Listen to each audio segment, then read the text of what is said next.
Welcome everyone to Redacted. Hey, Natalie's back today, and we've got a very busy show for you on this Thursday. We're going to look, of course, at the ICE protests that are now emerging across Minnesota in the wake of that horrific shooting that unfolded, and of course, there's battle lines being drawn on both sides, camps merging on the left and on the right, and we're going to look at and people like rushing to judgment before seeing body cam footage and all of those things. But what are the legal ramifications? We're going to talk about that on the show today. We're also going to talk about the new war budget and President Trump now being hamstrung by the Senate voting to limit what he can do further in Venezuela. He's pissed.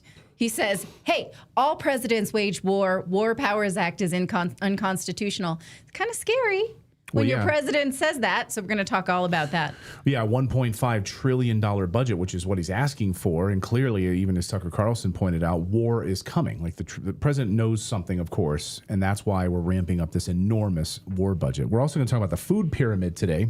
Yes. Did you know that the food pyramid was largely influenced in the U.S. government by a certain I don't want to use the word sect. I want to use the word denomination of Christianity. Did you know this? Guesses as to which one it was, and we're going to give you the history of the old food pyramid that was just thrown into the trash. Now we have a new one. So I think you're going to like this story. Stick around. Also, Emmanuel Macron and his husband, it seems they're in hiding right now in Paris, apparently in a bunker, according to reports. There are protests all over Paris tonight demanding the resignation of Emmanuel Macron. And the farmer protests have been emerging. They've now really taken to Paris. They've taken over the Champs-Élysées. They've taken over multiple parts of downtown Paris. And now UK farmers are lining up their tractors to do the very same thing. They've had enough of this. We're going to talk about what this means for the future of Europe. By the way, did you know Berlin has been under they haven't had power for 5 days. So things are going really well in Europe right now. So we're going to talk about all of that and more on this Thursday. Let us know where you're joining us from. Thank you so much for subscribing. Happy to be black-pilled. If you're happy to be black-pilled, then you're in the right place. Welcome back to the show. Oh, yes, I wore black, too. Yeah, so exactly. Did I. So all of us black pillars out there who don't take bullshit for an answer, we're happy to stand up and stand together. So nice to see all of you. Before we get to our guest today, we want to tell you about silver. I don't know if you've seen, of course, silver and gold prices surging because smart money is moving right now. A lot of big investors, of course, we know that the benefits of silver right now, because it's not only, it's a commodity. And now that China, of course, has drawn the battle lines there, saying we are done with these, we're putting in place export controls for silver moving out. We've seen silver prices surging over $80. I think it's about $76 as we speak. I mean, that's a huge, massive spike in precious metals prices right now, as, again, we are moving away from globalization. So I think it's incredibly important for you to think about where the U.S. dollar goes from here, and actually a portion of your portfolio, a portion of your savings in precious metals. I cannot, silver was a big move over the past few days. What's next? Is it copper? What is next? Because we're going to see continued spikes in precious metals, I think, over the coming year, for sure. And we are big believers in investing in precious metals, and our friends at Lear Capital can help you do the very same thing. All you need to do is go to learredacted.com and learn more about it. Get your free gold guide. I mean, Goldman Sachs predicting $4,500 for an ounce of gold by the end of this year. Others, Bank of America, even have it going higher than that, and is going to continue to go higher as central banks, of course, continue to dump the U.S. dollar and move towards precious metals, gold and silver specifically. And by the way, once these banks start putting silver in as part of their gold buys, it's going to be even bigger than that.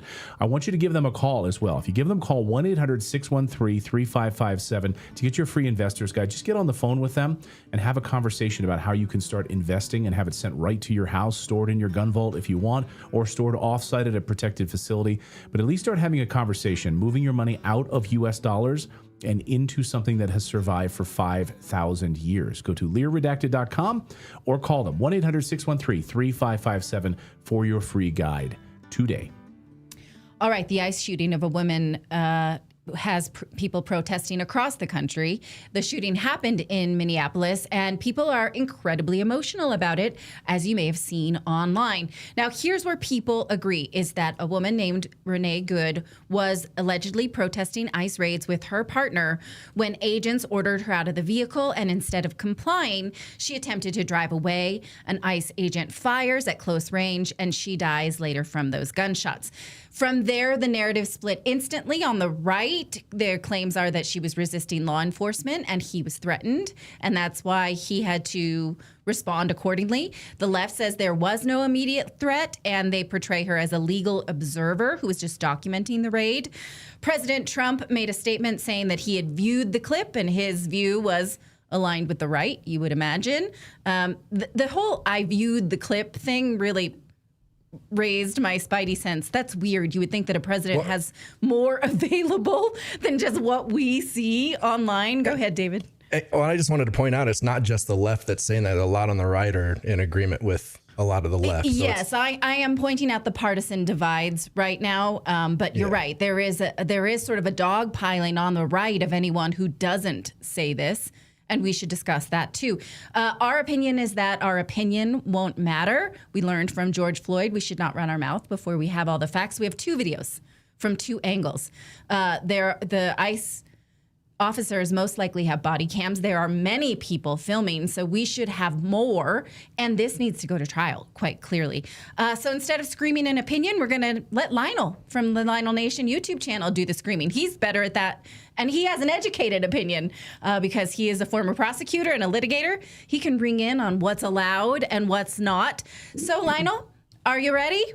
And he's a constitutional attorney. I mean, the guy knows more about the Constitution than just about anybody. So yeah. So, okay, people are saying online, this is one of the main narratives I wanted to ask you, that, you don't have to get out of your car when ICE approaches you. They didn't have jurisdiction. They can't order you. Is that true? No. Oh, you're laughing. Okay. No, it's insane. This ICE agent is completely 100% off the hook. He did absolutely nothing wrong. And there were two bases for this. First of all, I love the way lay people start opining. They just start saying, well, I think that he should. No. First question is, what does the law say? I don't care about your opinion. Two statutes. Title 18, Section 111. You are interfering with a federal officer. By the way, they've got cases where somebody one time shook a fist at a probation officer, and that was considered violating the rule. What this woman did, as sad as it is, nobody likes to see anybody killed or die for any reason, basically took on a federal agent in violation of the federal statutes. Period. End of discussion. Nothing. There's no, well, maybe she didn't, maybe she was trying to get away. Get away. Criminals get away. It's called flight. I love when they say that. Well, she was just trying to get away. Like an escape. What are you talking, like OJ in the slow speed chase? What are you talking about trying to get away? That's number one. Here's the best one. A Supreme Court case, all of you constitutional scholars. Well, hold on, Lionel. You said a criminal trying to get away. I just want to be clear on that. So like she's OJ. A criminal. So how do we know? Just I'm asking as a dumb person, how is she a criminal? Because she's violating, she's threatening or assaulting a federal authority, a federal officer. I don't care why, if it's a protest or whatever. She is there doing this stuff, and people will be able to talk about her behavior during the day. She was there to obstruct and oppose federal authority. She is a criminal. Period. She broke the law. You don't do that. People think, I don't know what they think ICE agents are. Let's say FBI, ATF, same thing. I don't know where people get off by virtue of minimizing their impact. She was a criminal. She broke the law. Now you can say, well, no, she was protesting. Fine. She was a protesting criminal. I'm not saying this because I'm happy. She broke the law.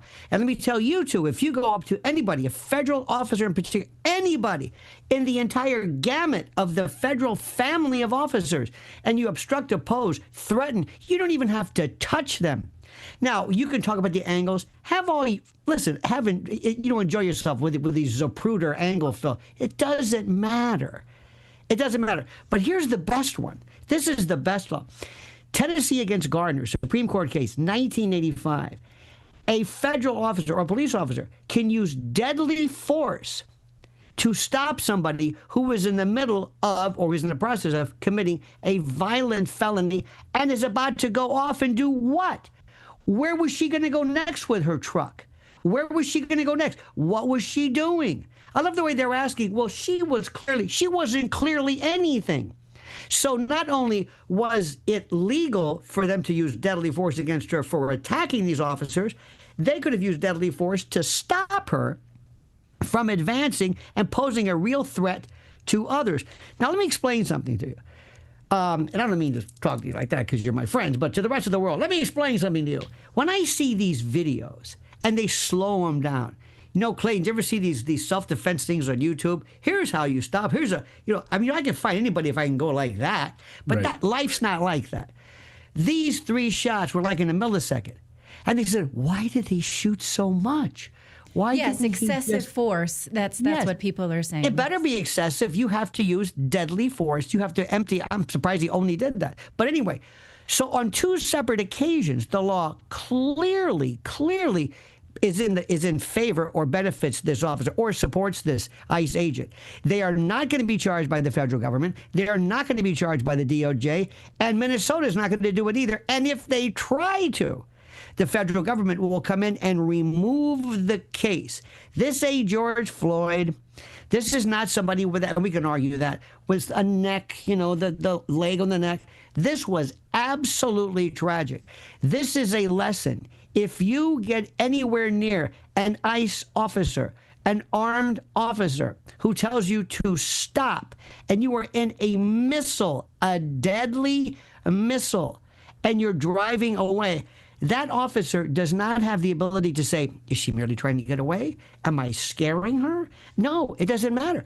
All bets are off. You have just entered an arena you never thought you'd get into, because for some reason, my dear friends, a lot of these twits think that just because they get a hair up their arse and they're going to go out there to protest, that somehow they are imbued and protected with this cloak and Kevlar of First Amendment protection. Get out of here. It's simple. He is free. Nothing's going to happen to him. Watch all the tapes you want, all the videos. It doesn't matter. So, I guess This bothers you. Well, of course it's bothering everybody, right? But I don't have an Not informed really. opinion about what was. Yeah, and I can't say people are saying she meant to hit him. You can say, But what how do bothers you I about it? know what But she what meant or bothers he you meant about- to kill her?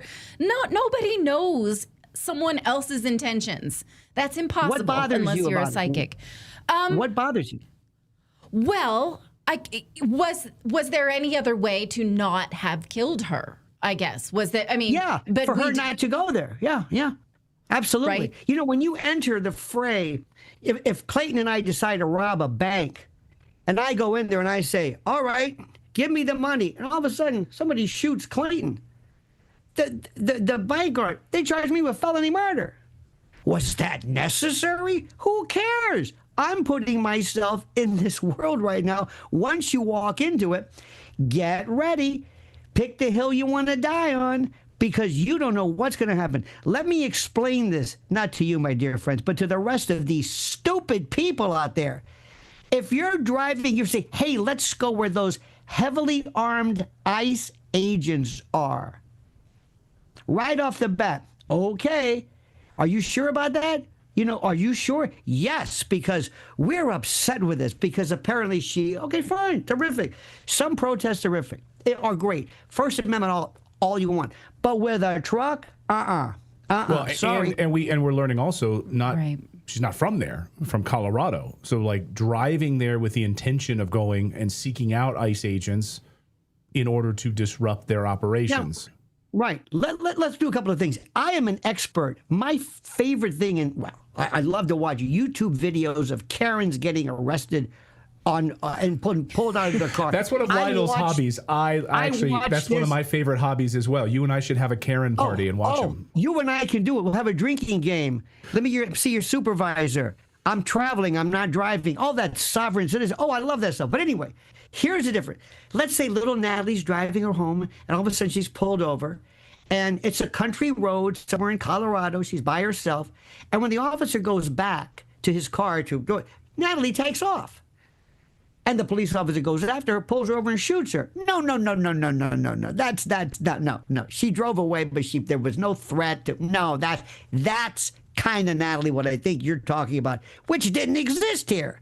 But if all of a sudden Natalie starts getting her car and she starts going like this, and she bumps in or brushes against one police officer, and there's a crowd of people, and she takes off then, fleeing felon rule, which is what it used to be called, they can open fire on you because you now pose a threat. You have evinced a depravity and a disregard for the safety of others. You've got to be stopped. Listen, this is tough. And also, one last thing. There is the standard of care that police officers have and the way they handle things and the use of force. Then there's the federal, and they're almost quasi-military. These people are not Barney and Andy. This is not that way at all. These are a different group of people. They are brought in as federalized agents, quasi-military. Posse comitatus, this is not, these aren't, ICE is not the cop that says you have the right to remain silent and asking questions. They're there almost to stop this thing. Can I ask you? Almost quasi. It's a different standard. Can I ask you about what the mayor is saying? Of course, the mayor. We were joking earlier. This guy is like a little mini Gavin Newsom. Mini Gavin Newsom, maybe like a little less greasy. I don't know. The mayor who says we're going to prosecute this, we're going after ICE. No. What's going to happen legally from the mayor's Nothing. perspective? Nothing.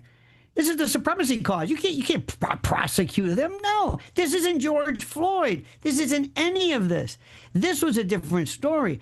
These were people who basically confronted. Remember, just so people understand, George Floyd was an arrest. He was already in control, and they argue that they had him under control.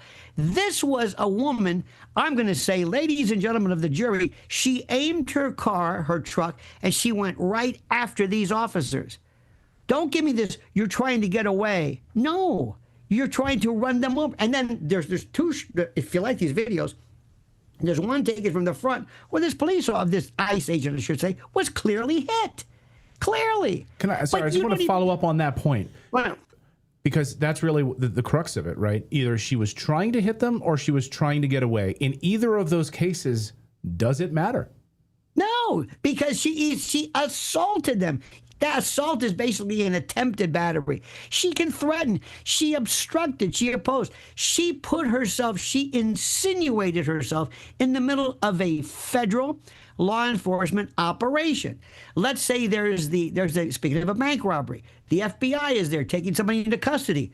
And Natalie gets some crazy idea that somehow this is fair because only people of color are arrested. So Natalie gets her Subaru, whatever it drives, I shouldn't say that, drives in to basically drive a Subaru. No. Well, to obstruct the thing. She does it in her protest. Guess what? The police officer, remember, it's about reasonableness. And people are saying, was it reasonable? What did these officers, these ICE agents feel? They were under attack by some lunatic in a truck who then was going to turn around and is headed towards others. What did she have in mind? Remember that Christmas event where some idiot drove through one time years ago? Yeah. It was horrible. Remember, could it be that? What if the police officer said, why didn't you stop her? Can I tell you a quick story, real quick? There was a story you had years ago of a person who was at an ATM, and he had a knife, and he was trying to open up the ATM. I don't know why, but he was trying to do it. Police officer came with a gun and said, drop it, freeze, drop the knife. And he walked over and he says, oh, I'm sorry, here. And he said, here. And the officer shot him. I mean, emptied the clip, just lit him up. The jury acquitted him because the instruction was, drop the knife. And he said, no, here. He was approaching the police officer. When you're involved in this thing, you've entered an arena that now you better know what you're doing. And these people want to go home to their families, and they're tired of this end of law, call of end of duty, and these memorials. They're tired of that. if you enter the world of criminality, you better know what you're doing. These people are professional. They've got guns, and society gives them a gun, and we give them also the benefit of the doubt.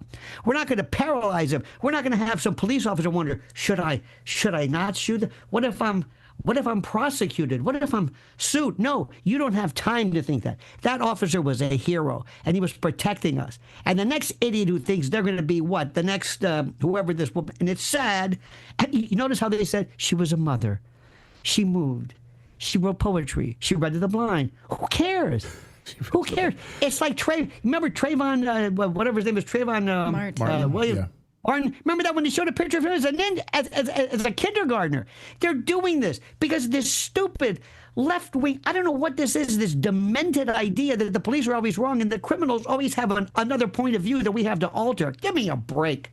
Well, let me just ask you and play a little devil's advocate. If you were asked to be a prosecutor and prosecute this officer, and perhaps... Oh, the officer. Oh. Yeah, the officer, if you're asked to do that. Some reports are that eyewitnesses say, so again, we're very down the road of hearsay, that some of the officers said, get out of here, and some said, get out of the car. And so if she was getting conflicting, instructions, and she said, well, I'll choose get out of here, then maybe, there was no... So, okay, is there a way that if you were a prosecutor, you would be able to take down this officer? And especially if you saw body cam footage where you heard one officer saying, get out of here, and another saying... Clayton, let's hope there's body cam. Body cam. Yes. When I was a prosecutor, when body cam came along, I thought, oh, no. That's the greatest thing that's ever happened. You notice how polite police are because of body cams. They're wonderful now because they know it. And not only that, anyway, that's your next channel, redacted body cam. But here's what I would do. If you really had to do something. Remember the story today where it says that he was hit by a Mexican or something, or some illegal immigrant? 3 months earlier, and he was dragged for like 300 feet. So this same officer, Same officer, by the way. You think I would have retired immediately? You could maybe argue that somehow this affected him, and maybe he said to somebody else, "I'm gonna pay somebody back for that," or maybe. I mean, I'm going crazy here. Aside from that, no, you don't even have to put on a defense or prosecute. It's simple. If they, and by the way, civil case, same thing goes with that. If the family tries to sue the federal government or that officer, good luck. Good luck. Doesn't matter. There's nothing he did unreasonably. This woman was in her truck as she went after him. It wasn't the wrong person. They didn't pull some poor guy pulled out of a crowd. This is a woman who was there barreling towards them. Well, that's the thing. I wanted to avoid emotion with this because I just want to, how you feel about someone getting shot in the face. Like, I'm not a fan of that at all. But what is the law? And, that's, I guess, at the heart of it. I think, and I'm just still kind of torn on this one question. One person in our chat room, forgive the insult here, Lionel. I know you can handle it. You're a New Yorker. But Happa Power says, the vehicle slipped on the ice, you retard. How do you know what she was trying to do?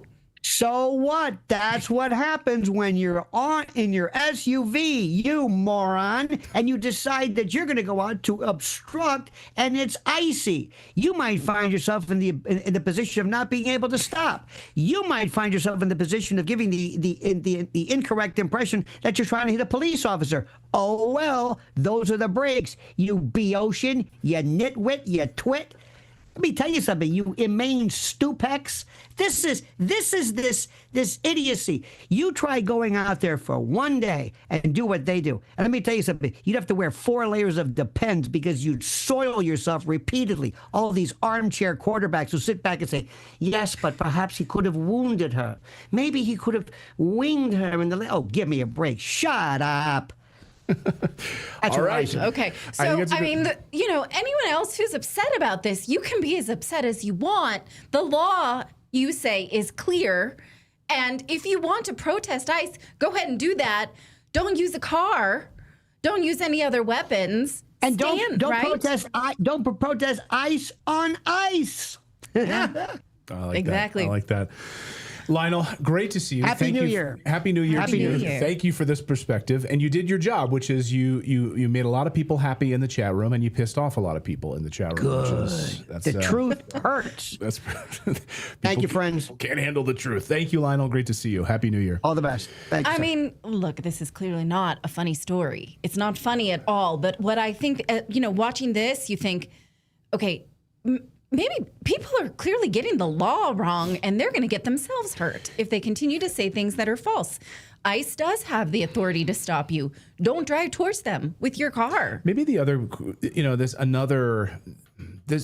I just want to say this, okay? I spoke to a Customs and Border Patrol agent yesterday, and I think maybe there's a bigger issue at play here, which is that these ICE agents maybe aren't meant to be handling this. And as I've spoken before about this, that this infrastructure, everything that's in place right now with all of these ICE arrests and everything are sometimes just a few months after being trained. They don't have decades-long experience like Customs and Border Patrol agents do, who are cut out for this physically and mentally. So there could be a larger issue here, but that's not related to this story necessarily. But Well, I thought we would find this out because there would be a trial. Lionel is saying there will not be. So that's surprising to me. So we're going to have to watch because Lionel is right a lot. very much so. So All right. we can rewind the clock on the things he can say. I told you so. And doesn't the sheriff department supersede federal government? Like, couldn't they step in and take over an investigation? Because I know that the sheriff's department kicked out federal agents that were from the FDA that were at an Amish farm in Indiana for trying to take milk, and the sheriff was able to supersede their orders. I guess it depends on if they have the proper paperwork and orders, but I mean, I don't understand how because now we know that the FBI is taking over this full investigation. They took it right out of the hands of the Minneapolis department. It's So the superiority clause, is that superiority, what? I think that's what he just talked about. Yeah. Exactly. Yeah. All right, we got more news to get to today. We're going to talk about war is coming. President Trump announcing a $1.5 trillion Pentagon budget, and many people are speculating, well, he clearly knows something. We are heading into very dangerous waters. First of all, we thought it was insane that we hit $1 trillion, but now we're going to 1.5 trillion. So where are these threats coming from? We're going to talk about it next after this. But first, if you manage crews on the road, construction, HVAC, landscaping, I was thinking of my father-in-law who runs like a large landscaping business. In fact, I sent him this today. I said, you guys got to check out Coast Pay because you have a whole team of people paying for gasoline or materials like out of pocket. The receipts go missing, trucks are fueling up when they shouldn't be, and your accountant is chasing you at the end of the month. Well, Coast Pay fixes all of that. Coast Pay is a modern fuel card and expense management tool that's built specifically for fleets. And we know we have a lot of viewers out there who run multiple businesses that have fleets. This isn't some generic corporate card dreamed up by people who've never run a crew. Fuel, maintenance, materials all go on one card with real control and instant visibility. You can set real-time spending limits for every driver or vehicle. Fuel only, fuel and materials, it doesn't matter. Maybe certain days, certain hours, you decide, and the Coast app enforces it automatically. Coast Pay enforces it. So right now, Coast Pay is offering our listeners free gas for a day when you get started. Just go to coastpay.com/redacted. That's coastpay.com/redacted. Terms apply. All right. Everyone reset from that? Yeah. Emotions running high. I mean, I don't think we succeeded in damping them down at all. But, again, the law is the law. I'm not here to apply what it should be. If this is what Lionel says it is, I believe him. That's why we go to him, whether you like his take on it or not. You don't have to like it. Well, he's prosecuted so many cases. He's been deep. I mean, constitutional law professor. So, I mean, yeah. All right. Anyway. But I think, someone makes a good point in the chat that the lady, the driver, probably was watching a lot of mainstream media that was riling her up to think that you don't have to listen to ICE, you don't have to do this, right? And that could really be a problem. What Lionel makes clear is, yeah, we kind of do. They're federal agents. You can't just go threatening them or, think you have any kind of authority to disrupt. You don't. It's dangerous. But protest to your heart's delight. Bashard75 in our Rumble chat says, I'm surprised to see so many idiots seem to be watching Redacted. No, we cater to everybody. I mean, we've got bots. We've got based individuals. We've got awakened. We've got black-pilled individuals. Yes, we've got some idiots. I'm here. Yeah, Philip's Yeah, hell, we here. got diversity on our own team. Exactly. There's idiots even at this desk right now. So feel you're welcome here. All right. What? Speak for myself. All right. War is coming to the Arctic Circle, something we've been covering on this show for a few years. The play for Greenland, of course, all part of this larger plan. Russia, China, the U.S., all making plays for the most important trade route in the world right now. Of course, we've been telling you for years about this. The United States had one ice cutter. So Russia, China had already laid claim to a vast portion of all of this. Now the United States wants in on this. Trump is now calling for a $1.5 trillion military spending. He mentioned this last night, citing dangerous times. And here is his tweet about it. After long and difficult negotiations with senators, congressmen, secretaries, and other political representatives, I've determined that for the good of our country, especially in these very troubled and dangerous times, our military budget for the year 2027 should not be $1 trillion, but rather $1.5 trillion. Of course, on that news, Lockheed Martin's stock exploded. All of the military industrial complex stocks exploded. But then he also said, hey, all of you CEOs of these military industrial contracts companies like Boeing and all should not be getting $25 million a year. It needs to be capped at $5 million. That's it. $5 million. So we'll see if that holds. Glenn Greenwald posted this. He said, when the Pentagon fails its audit for the 7th consecutive year, the DoD simply can't account for the hundreds of billions of dollars flying around like Zelensky. The only rational solution is to increase its budget from $850 billion to $1 trillion, then to $1.5 trillion. He makes a good point. Tucker Carlson makes the point that war is coming, and maybe Trump knows something that we don't, but clearly something is happening. The president announced that he is hiking the Pentagon budget from $1 trillion to $1.5 trillion. Just announced that. Why? Well, it's hard to know without asking him. He'll explain. But big picture, obviously, that's the kind of budget that a country that anticipates a global or regional war has for its military. There's no other reason to do that. That's not a peacekeeping budget. That's a war budget, a big war budget. So I think it's fair to expect, and all the signs suggest, that we're going to have a big war soon. A big war soon. I think everyone expects that to happen. Hope it doesn't happen, but obviously we're moving in that direction, toward a world war. Sorry. So how do you position yourself for that? Well, you look at a map and you ask the most basic questions.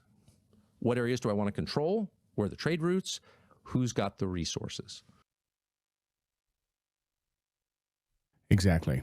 Well, one thing is for certain, war is coming. How it will all play out, we don't exactly know. We do know that a large-scale attack against Iran is likely to happen before the end of the year. Before the end of the month, likely on a Friday into Saturday morning, just like it did last time. Israelis will wake up at 3 a.m. to learn that their country has gone to war with Iran. That's one piece of it. What's going to happen in the Arctic Circle? That's another big piece of it. Europe, of course, is certainly gearing up for war. So all of this to say is something big is happening. Ben Freeman is the author of The $1 Trillion War Machine, How Runaway Military Spending Drives America into Foreign Wars and Bankrupts Us Here at Home. Ben, welcome to the show. Great to see you. Oh, you're muted. Sorry about that. No Great worries. to be with you. You're good. Great to have you here. So, the president says this budget is affordable because of the income that is really going to be generated abroad, not here at home. Like it's largely maybe from the pillaging of oil resources in Venezuela and kind of other places. He says this. I mean, and to me, the implication seems to be that the military is like paying for itself Because they'll steal it? by conquering other economies and sort of like subjugating them. I mean, it sounds like the Roman Empire, no? I live in Florida, and we call that piracy. It hasn't worked historically, and it's not going to work that way now. I mean, what we're seeing here with Venezuela, that's what it is at the end of the day. The president's justification for a foreign war is effectively that we're going to take their leader, we're going to run the country so we can steal their stuff. That just historically hasn't worked for us. It hasn't worked for a lot of countries that have tried that, and it's not going to work for Venezuela. And to this $1.5 trillion budget that he's talking about, I think it's important, and no disrespect to Tucker on this, but I think it's important to put that $500 billion in perspective. That's more than any country on the planet's military budget. That's more than China, Russia, and Iran spend on their militaries combined. So if we are spending $500 billion more to prepare for war, I think at the very least we're spending way too much on it. I believe you make an important distinction because China's military budget is about a third of what ours is, but I believe they have, is it double or triple the personnel, the service members? Yeah, they have over triple the personnel that we do. But I think, you know, talk to any Navy SEAL here, talk to any Army Green Beret member, you know, there's quantity and there's quality. Nobody in the world, right, I don't think, believes that the Chinese military is more capable than the U.S. military. I don't think China believes that. Right. And so the idea that even, you know, just because they have 3 times the number of troops, that doesn't mean a thing. The U.S. military is already by far the best and the most powerful military on the planet, period. But this budget is not to pay them better because they're the best. This budget is to buy more weaponry, right? It's not to boost the military or to better compensate them. Otherwise, that would be a different thing altogether. I mean, I guess, what is it for? Like, why throw another $500 billion into it? Like, what is it for, to Natalie's point? That's a great question. We don't know. In typical Trump style, we're seeing an idea thrown out on Truth Social, and then the rest of us sort of left reeling to figure out what that actually means in practice. We haven't gotten a lot of details, really any details about what that means. But we can look back sort of recent history to get a sense of where that money might go. And as we document in the $1 trillion war machine, right now in today's military, Natalie, you're totally right. Most of the money in the military budget isn't going to military members. It's not going to veterans. It's not going to military families. More than half of the defense budget right now goes to Pentagon contractors, about 54% of it. So, to your point there, Clayton, about Lockheed stock soaring, that's where this money is going. This money is going to the Lockheed Martins, General Dynamics, Northrop Grumman. So there's no surprise to me whatsoever that when this, $500 billion treasure chest is thrown out there, no surprise whatsoever that the defense stock started soaring. Because what this means is it's a big payday for them at the end of the day. I think I have it in my notes. It's between 2 and 4% was the pay increase for military service members.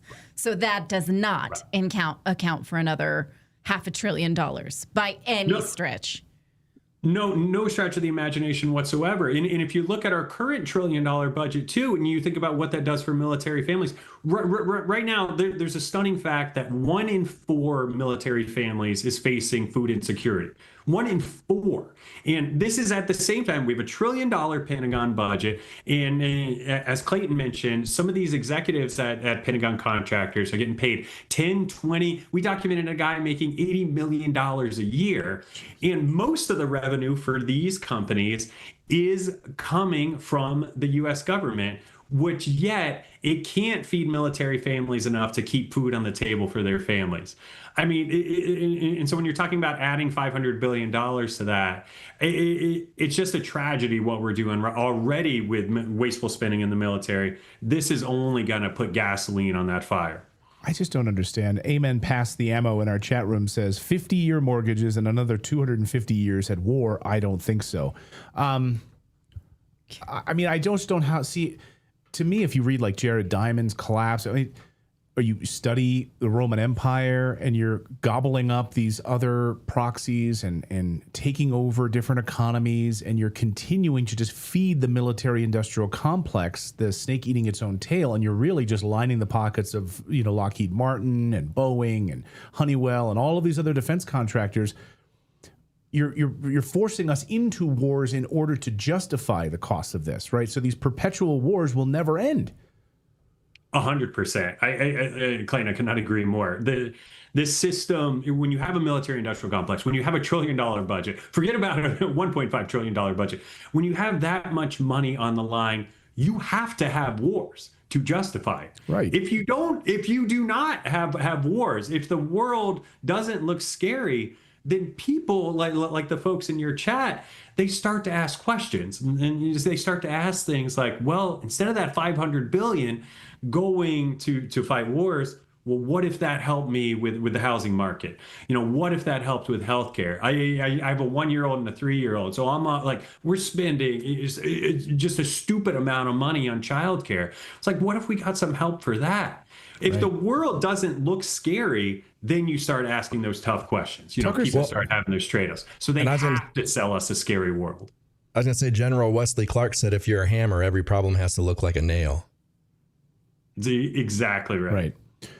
Something else Tucker said, in addition to what we played there, was about our relationship with Russia. He said, under no circumstances would we be able to win whatever boondoggle it is we're trying to win without the support of Russia. What if we became an ally of Russia and tried to stop whatever madness is currently going on? And he said that's arguably the only way that we would survive this.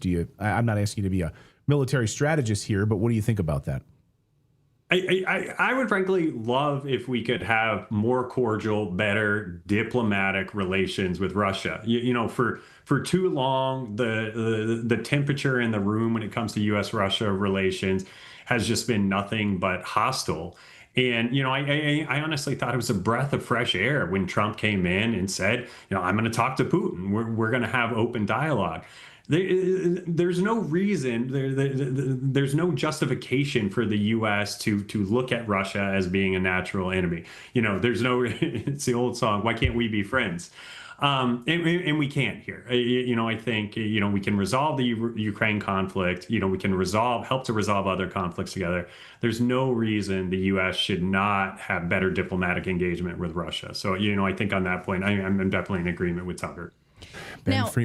I want to just point out one more thing that sort of supports this, because this afternoon, the Senate voted to limit the actions that the president can take in Venezuela. That's going to continue. And he's furious. He posted this online. It was basically, how dare you, saying, look, every president and Department of Justice before me have determined that the War Powers Act is unconstitutional. He's telling us, I'm going to do whatever the heck I want. These people are traitors for thinking that I shouldn't. I mean, the irony is, like you just said, when he was a candidate, he criticized the presidents before him who went around the War Powers Act and waged endless wars. Now he's defending that. I don't see that as anything else as him signaling to us, I'm going to do whatever the heck I want. Your little, votes in the Senate be damned. I can see it. It pisses me off. I'm not stopping. How do you read that? Right. Thank you so much for bringing that up, Natalie. And I'll tell you, I'm a shameless plug, but we opened this book, The $1 Trillion War Machine, with a quote from candidate Donald Trump on the campaign trail, just ripping war profiteers a new one. He talks about them making $2 million. They want to go to war because rockets cost $2 million. Bombs cost this, bombs cost that. Whenever he was going around the country, a lot of people voted for him because they thought he would keep us out of wars. And so that's why when we see this rhetoric coming from him now, it's the opposite of what he was saying on the campaign trail. And, we talk about this on the book. And it's not unique to Donald Trump.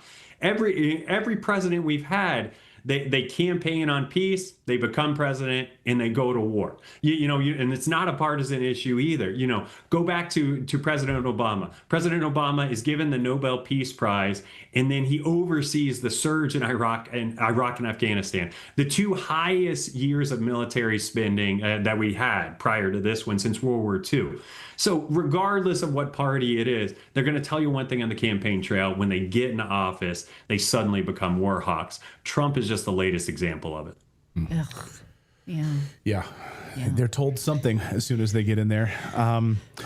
Ben, it's so great to have you here on the show. Check it out. Again, hold up the name of the book so people can go and read it. I think this is valuable. The $1 Trillion War Machine. It's right there. Go grab it. It's available in hardback. You can grab it on Kindle as well if you want the digital version.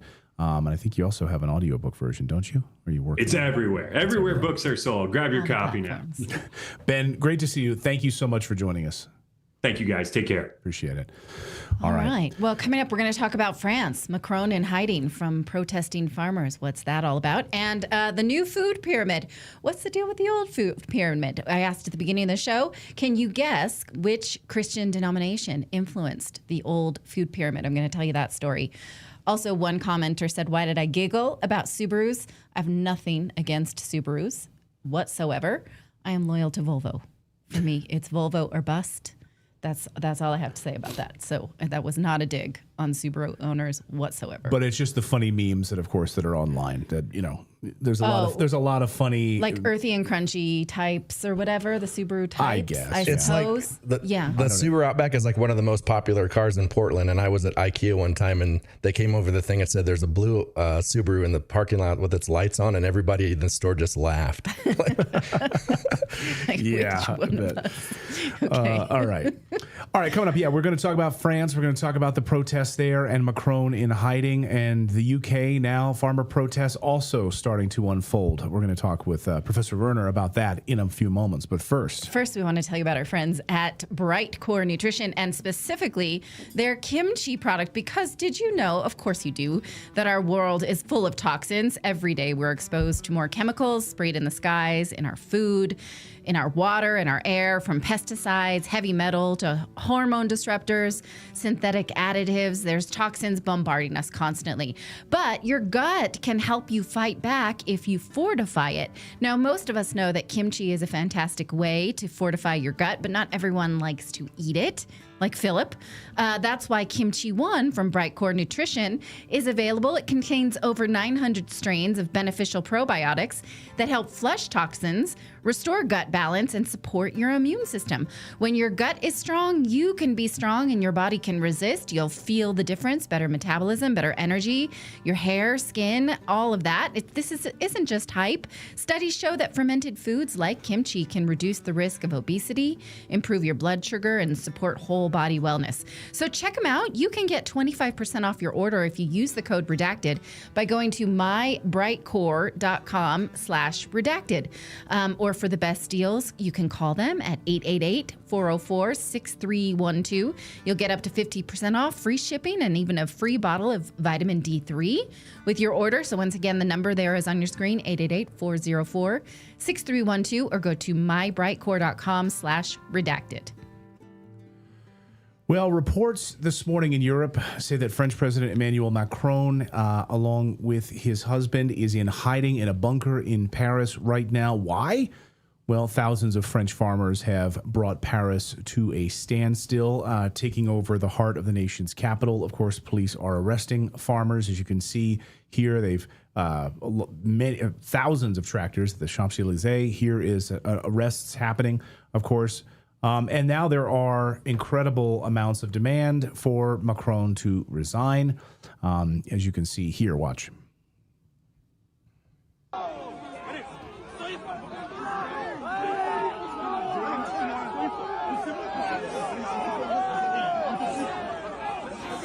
Well, Professor Richard Werner is the author of Princes of the Yen, Japan's Central Bankers and the Transformation of the Economy. One of the smartest economist in the world is joining us right now to talk more about this. Professor, great to have you back here on the show. So the pleasure is all ours, of course. When you see happening right now with these thousands of farmers, like when in the West we see these things unfolding on social media, we're like, oh, this is probably like an isolated incident, no big deal. But this seems to be a very big deal to the Emmanuel Macron government, and it's reverberating across Europe. Am I reading this wrong? Yes, it is. In many ways, the farmers have been quite impactful in this case.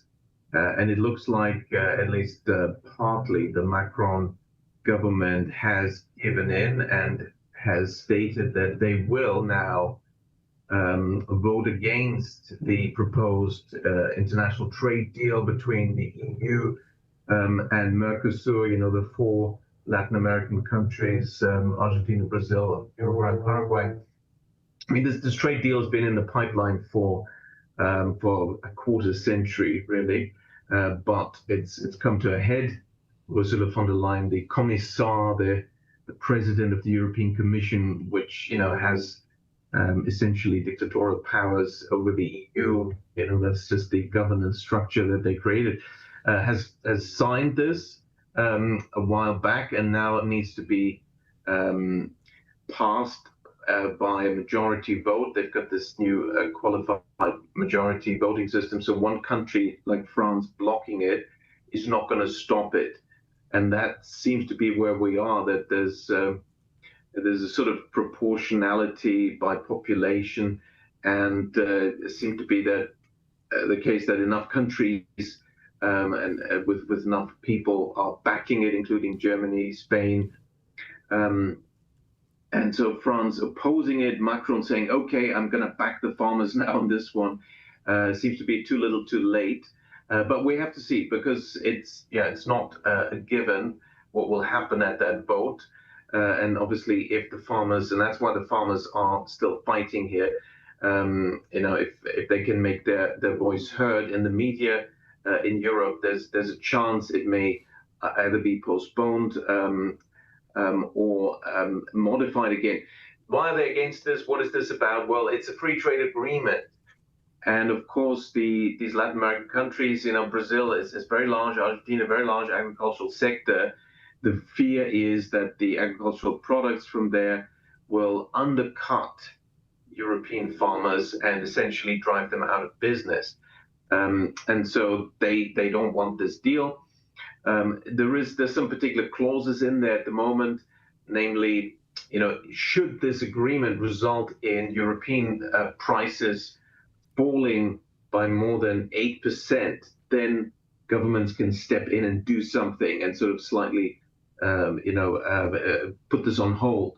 And the farmers and France now is saying, okay, we want to change this to 5%, should be the pain threshold, should prices drop. So that's the fear that, prices will drop.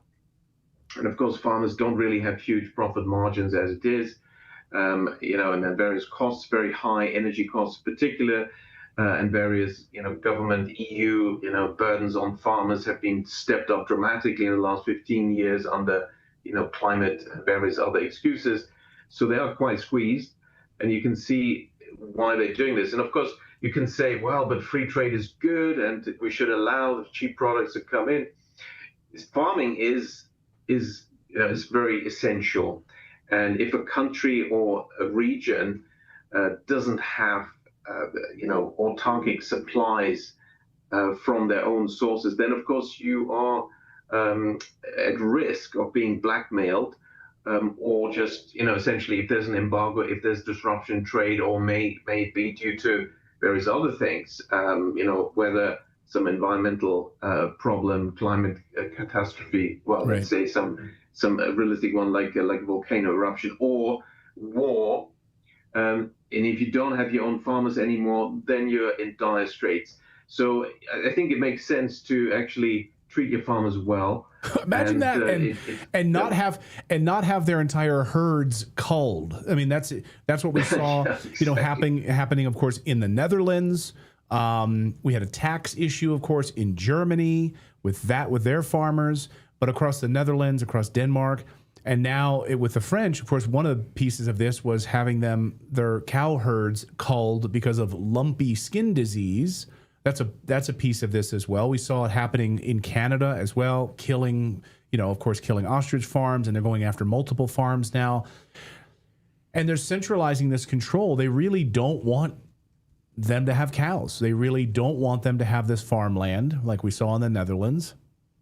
They want to get rid of these farmlands, create these 15-minute cities, right? I mean, turn this farmland into small little cities. You eat bugs, eat fake processed food, don't eat actual real meat, and they're attacking the very sustenance that provides the food for all of these people. I mean, it's just deeply disturbing. I remember I was in Berlin during the protests there, and the farmers, were We're saying, without us, this country collapses in Germany. Without us, you can't.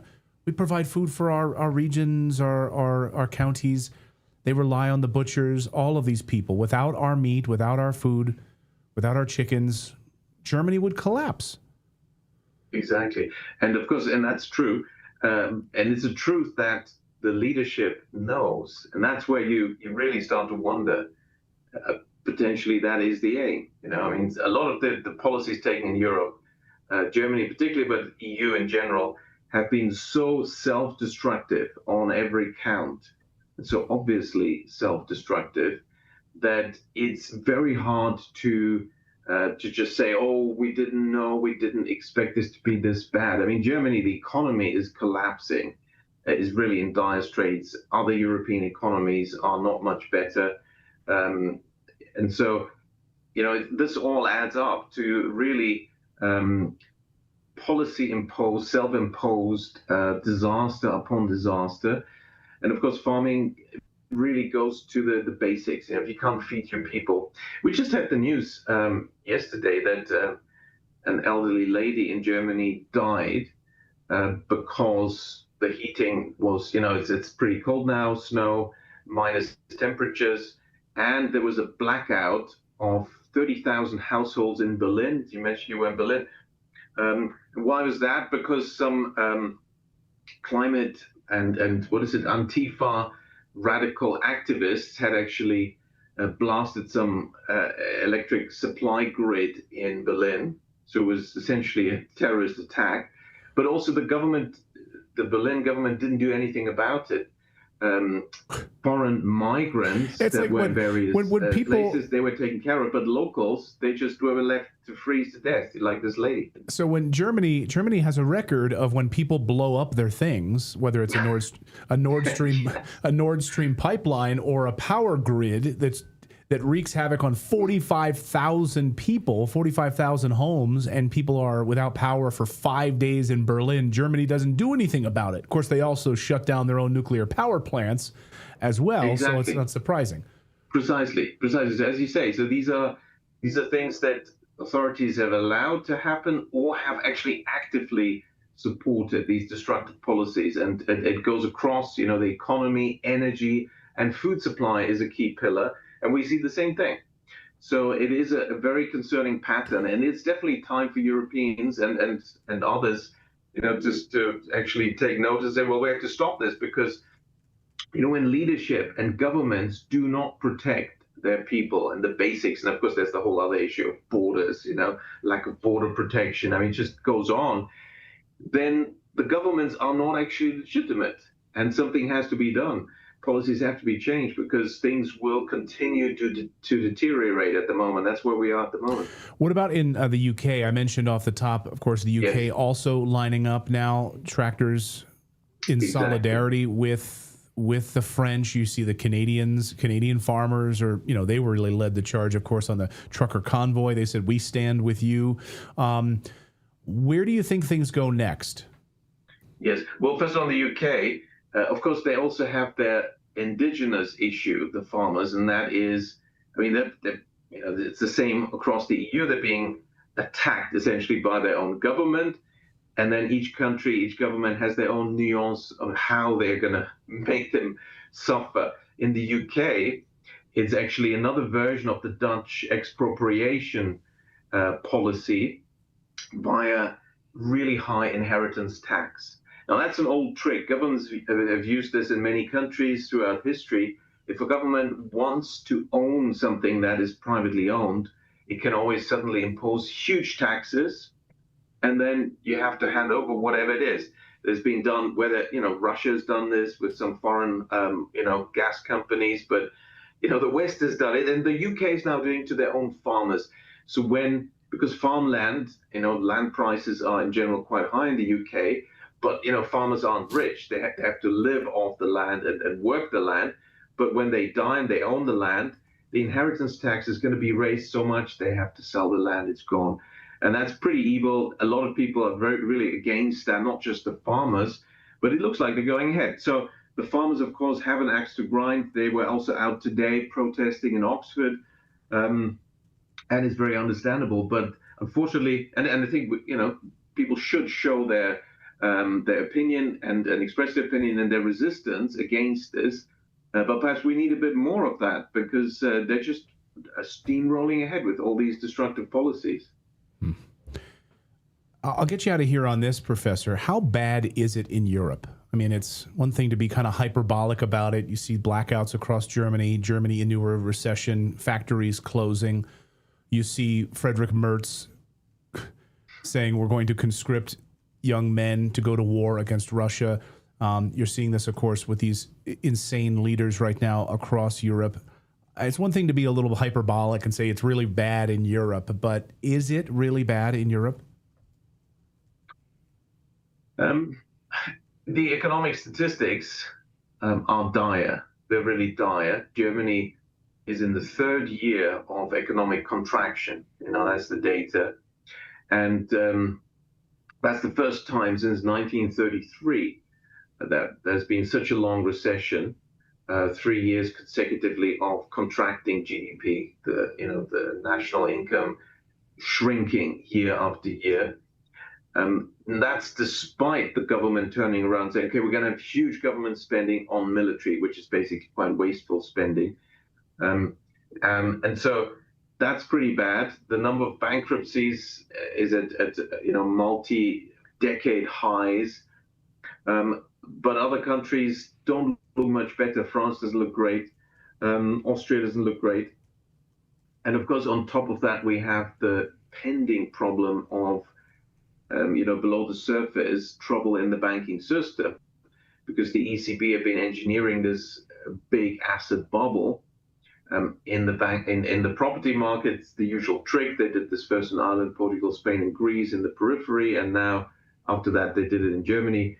That peaked in 2022, and so the banks are now quite exposed. We see already the occasional story about banks being a bit in trouble, forced to merge. Bank mergers have increased, but that's brewing below the surface. And of course, the economy getting worse will mean that at some stage this also comes to a tipping point, and then we have a big banking crisis on top. But these are just the economic factors. Then you've got and the fundamentals we mentioned, energy, no change there, despite the obvious desperate need to change things here. It's still energy costs high, and then the EU. On top of that, stepping up various new demands on climate policies. The latest that has just come into effect, actually, just a week ago, is the new. It's got a fanciful, brand new acronym. There's just so many in Brussels.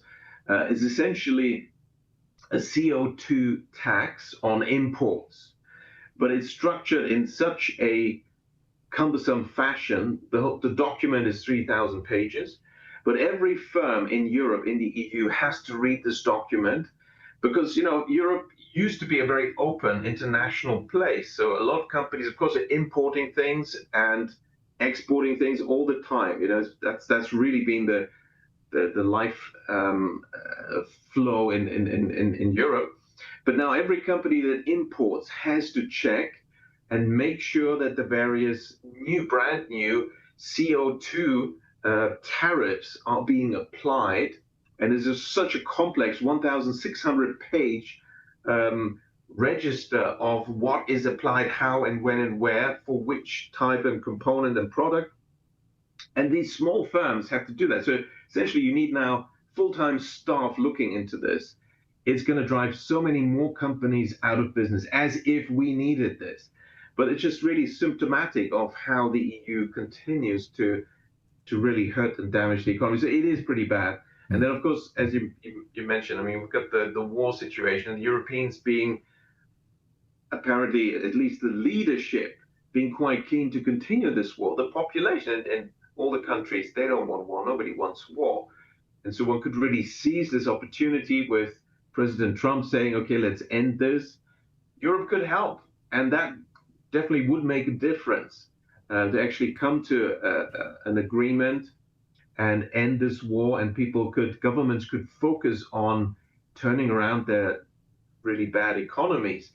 But it seems to be the other way around. They're all afraid to to focus on their domestic economies. They'd rather focus on international issues and beat the drums. We need to raise more money for Ukraine and step up warfare. It is very destructive. And so it is a pretty bad situation. I mean, it's almost any count and sector, things are getting worse. Yeah. Well, you're in a country right now where Viktor Orban, I think this morning, said, hey, we figured it out. We closed our border. We don't have the types of crimes, the types of problems that all of these other European countries have. Pay attention to what we're doing here in Hungary. Professor, great to see you. Thank you always for enlightening us, educating us. And, I thought maybe you're going to talk me off the ledge a little bit about Europe's dire situation, but no, I'm still on that ledge. I'm still on the ledge looking over. It's an abyss right now. Unfortunately. Yeah. Yeah. Professor, thank you so much for staying up late with us there in Hungary. We really appreciate it. No, it was a pleasure. Thank you very much. Thanks. God bless. Appreciate it. Always great having him on. Yeah, he's great. One of my favorites. All right. Well, coming up, we're going to talk about the new food pyramid. And I'm going to give you a little history lesson about the old food pyramid. I asked you at the beginning of the show which Christian denomination influenced the old food pyramid. What are they going to do now? You may not know they also own many large hospitals and universities. Who is it? And here's another hint. It's heavily based on cereal. Like they really wanted you to eat horrible, cereal. I know now. No, don't say it. But we're gonna reveal in a second. But cereal, anyone who knows, right? Cereal is arguably one of the worst things you can put in your body. If you like glycemic spikes, then you should eat that. Yeah. If you like eating cornflakes or any other garbage, cereal is like one of the worst things you can put in your body. And so they really were pushing this big time for a very specific reason. It was a biblical vision given to one of their founders, specifically. Eat cornflakes. The cereal. Yeah. Okay. All right. So we're going to get there in a second. Before we do, we want to tell you about our friends at Mizzen and Main. Now, they make some dapper clothes. Clayton normally walks around me in his pajamas or T-shirts. Yep. I mean, he does look good in a T-shirt. Let's close up on Clayton again. Yeah. But sometimes he comes out in a Mizzen and Main, and he looks super dapper. And I think, where'd you get that? Because I didn't buy him these clothes. Well, he buys them himself. And they really do contour a gentleman's body in a way that a woman notices. As a woman, I can tell you this. Now, here's another thing I can tell you as a woman is that they are really nice to launder as well. It's not the type of shirt that's delicate and you have to either iron it or take it to the dry cleaners. They hold up when you wash these shirts. So you really, it's such a beautiful sort of dapper. Have you heard of this quarter zip trend, where young men now are trying to look dapper like this? Well, you too can set the fashion standard. Head on over to mizzenandmain.com. If you use the promo code redacted, you can get 20% off your first purchase. Clayton's pointing out the shirt that was just on the screen was his favorite. He wears that one often. It looks nice alone. It looks nice with or without a tie. These shirts look really tailored. It's not like, the look of like a 20-year-old boy getting his first office job. That's not it. This is the opposite of that. This is like tailored Italian man look, but American style. That's how I perceive it. I wore it on New Year's Eve. I love the shirt. I wore it with my suit. It's fantastic. Yeah. Yes, really recommend. So check them out for yourself. It's spelled Mizzen, Mizzen and Main, MAIN.com. The promo code is redacted20 for 20% off. And if you'd rather shop in person, you can find them in select stores across certain states. Well, this is a fun story about why we have a food pyramid and why it has looked like it has since the early 90s and then subsequently led to skyrocketing rates of diabetes. One of the lesser known influences behind those guidelines comes from a small Christian denomination, and its role is rarely discussed. In the beginning of the show, I asked people to guess who it was. It wasn't Jehovah's Witnesses. It wasn't Mormons. It is not the Catholics. I'm going to tell you in just a second. The U.S. Department of Health and Human Services, along with the Department of Agriculture this week, rolled out this brand new food pyramid. It's basically an inversion of our old one. It says that your diet should be made of mostly healthy fats, protein and dairy, vegetables and fruits, whole foods. If you go to realfood.com, it's a beautiful site, actually. And the government has all kinds of tips on how to eat real, unprocessed foods, low in sugar and other types of processed grains. The old food pyramid was A-okay with processed grains, spaghetti, breads, crackers even. Like literally the government was telling you to make most of your diet out of crackers. Look down there as saltines. There's no nutritional value in that. That's a way to get diabetes because it's a constant insulin spike and have very little dairy and meat. Why was it recommended? Who ever thought that it was preferable to eat breads and pasta as the main course of your meal and suffer this constant elevated glycemic spike? Well, this is an interesting story. Most of it told by this is the way I learned it through Jane Buxton's great book, The Great Plant-Based Con. And I'm going to summarize it for you, but I have many times recommended that you read this book, and here is another time. So this is not the only story of how profitable processed foods came to dominate the American diet, but it is a big one. In 1863, a woman named Ellen G. White said that God gave her a message in a vision, and that message was that humans should eat what she called the Garden of Eden diet. By that, she meant fruits, nuts, vegetables, and seeds, and no alcohol, no tobacco, no meat, and very little dairy. This was part of the religion she would go out on to found. It was the Seventh-day Adventist Church. Did any of you get that right? Anyone in the chat? Seventh-day I saw a few of you did. Now, she founded this church in Battle Creek, Michigan. One of the families that would help her establish the church, the dad was a man named John Preston Kellogg. Do you recognize that name? You probably do if you've ever been in an American supermarket. Kellogg had 11 children. One of them, John Harvey Kellogg, as a young man, was given a job to typeset the books of Ellen White. And so her Seventh-day Adventist books and her temperance movement were what he would typeset. And back then, this is the 1800s, you had to letter by letter. So he was clearly reading the books and heavily influenced by the temperance movement. The temperance reformers believed that citizens were plagued by disease because of overstimulation and immoral behavior. So they set out to curb these things by abstaining from alcohol and meat, processed. I lost my way. I was going to say, from abstaining from alcohol and meat and practicing sexual restraint and promoting a balance between exercise, rest, and cleanliness. They were also very big on preventing masturbation. John Harvey Kellogg also typeset books on that subject too that told mothers that it was their responsibility to stop their sons from masturbating or else they would suffer from headaches, weak backs, spinal illnesses, and blindness. That's where we get that joke that if you do that, you'll go blind. That came from the temperance movements. They literally said this in books. So books about this movement would influence Kellogg, and it would become his life's purpose, which motivated him to make these bland-tasting cereals and prescribe a vegetarian diet. By 1882, he invented the cornflake, and by the early 1890s, he would bring it to market with his brother Will. He actually invented more than just breakfast cereal. That was just their most profitable. He had a whole line of he had over 30 patents, including the first veggie burger.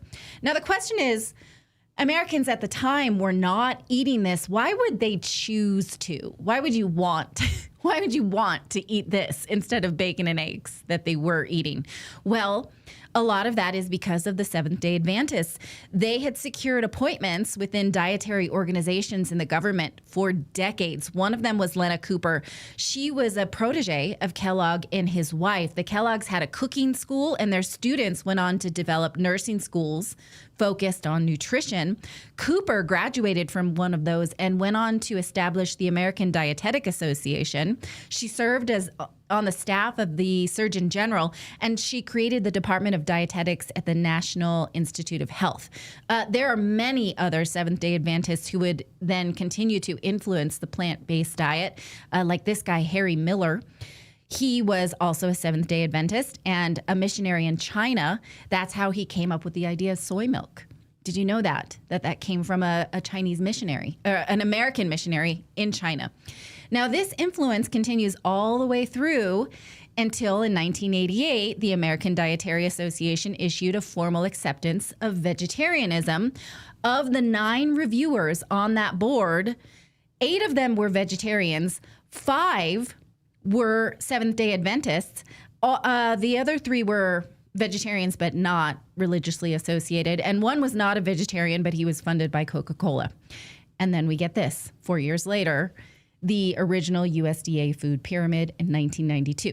Now, I'm not saying that the Seventh-day Adventists were the only influence in the government development of that monstrosity. There were other stories to be told, but we know those stories. We're told them a lot.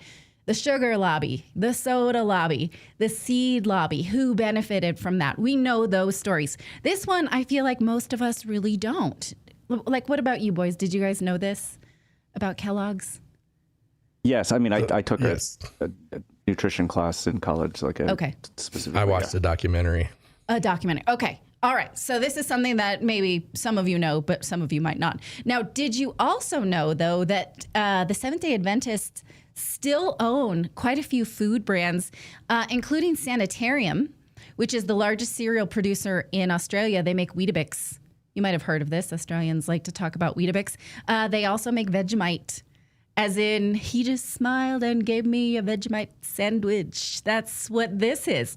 It's made by the Seventh-day Adventists who believe that you shouldn't eat meat because of the temperance movement. In the U.S., they own Worthington, which makes plant-based sandwich meats, and Cedar Lake, which makes beans, rice, and sugar and coffee. Now, most of these companies don't have to pay taxes because they're on their profits because they're owned by a church. The vegetarian diet is still very much outwardly promoted by the Seventh-day Adventists. Here's their website. Now, what people may not know, not only in their influence in the American diet, but also in sort of overreaching in all areas of American healthcare, because they run large hospital systems still, such as the Advent Health, which is really big here in Colorado. David, you've seen it, right? These Advent Health is one of the biggest health systems. Did you know that's owned by the Adventists? I did not. Yes, it is. They also run universities, medical schools, research centers. They publish peer-reviewed research on nutrition. They have still quite a lot of influence in public health. Now, I'm not saying maybe they don't believe this. They probably really do, right? But this is it's their underlying religious philosophy that's influencing their research and products, and then is put on the American consumer, whether we know it or not. So this is a story worth telling because the Adventist church population is quite small. It's about 1.2 to 1.3 million members. It's about the size of like Jehovah's Witnesses. It's a small portion of the American population. I estimate that at about 0.4% of Americans, but they have such disproportional influence in dietary decisions in the U.S. government and healthcare decisions. So, it's interesting to know that. This is a story worth knowing when you hear the government pushing vegetarian and grain-based diets. Where is that influence coming from? Now, RFK Jr. has chosen not to do that. And what he says is more evidence-based food pyramid. But how do we know that the current food pyramid now is not shaped by profit or ideological pressures? Well, we don't. Not with certainty. What we do know is that human beings do require complete proteins, bioavailable fats, and essential micronutrients for growth, repair, and metabolic function. And this pyramid does clearly promote those things instead of processed foods. So we can feel better about that. But will there be people who profit from this shift? Well, almost certainly. That's why this scrutiny shouldn't just stop because of these new guidelines. We should always be paying attention to who benefits and what power they yield. So let me know what you think of this in the comments, and if this is a story you'd ever heard before. What do you guys think before we move on? Anything? I just think looking at that image, I'm guessing the money behind it is the chicken and broccoli, big chicken and broccoli. Big broccoli. Yep. I thought that was a turkey, but Big egg. Yeah, big poultry and big broccoli. That's who's in charge on that one. Yeah. Well, and the thing is, like, if you look at it, like our school lunches and stuff, like back in the day, were so unhealthy. And I used to come home from school and eat an entire box of cereal in one sitting. I did too. I don't think I'd eat the whole box, but I would go home and eat cereal. He would. I can attest. Yeah. We as a family went through like 6 gallons of milk a week. Yep. That's a lot. I haven't eaten cereal probably since my daughter was maybe 8 or so. I think I'd had some Cheerios, plain Cheerios. So it's probably been 12 years, give or take. Yeah. 13 years. I ate a lot of cereal as a teenager too. It was very much in style. You know, we thought that low fat was our main concern back in the 90s. Like, don't eat fat. So I ate Entenmann's and Snackwell and fat-free cookies. And, you know, I'm surprised I didn't get diabetes. And I ate cereal constantly. And then as an adult, I was like, I never want to eat this again. I just was tired of it. That trend was over. And I literally have not bought it since I turned 20. So, like, since I became an adult. I've never had it in my house, never. So, yeah, I'm not one to be sad to see this go. And point of pride is that I've literally never fed it to my kids. Never. So, wow. So they've never had the fortune of tasting Frankenberry or any of that stuff? I don't know. I think that, like, at camp, people have given it to them, or, you know, in certain places that they've gone, you know, people have given it to it. Like, there was even some places where people gave it out as a snack baggie, I think on one field trip. And, you know, I'm not saying they've never had cereal. They've never had it, like, for breakfast at home. Gotcha. So I'm not like, oh my God, you must never touch it. I'm sure they're curious and someone gives them some and they try it. You know, I don't. What do you think about oatmeal? Oh, no. Oh, same. You're going to get the same glycemic spike out of oatmeal. So it's funny because I got, like, I was probably somewhere between 10 and 12, somewhere in there. But I was at my grandparents' house and they had Fruity Pebbles, and I poured a bowl and grabbed the milk and poured it on it. I started eating. I was like, what the hell is going on? And it turned out my grandfather had bought buttermilk. Ew. And that completely, and so just the flavor of buttermilk and Fruity Pebbles.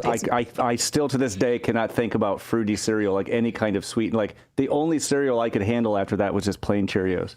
Flat out, that was it. Like, well, my mom was a health nut. So, you know, she was buying this for us with the best of intentions because the marketing was so good around cereal. Remember the ad, you can't have cookies for breakfast, but you can have Cookie Crisp. Oh, yeah. They literally were trying to tell us that you could have hardened cookies for breakfast. But my mom wouldn't buy any of that.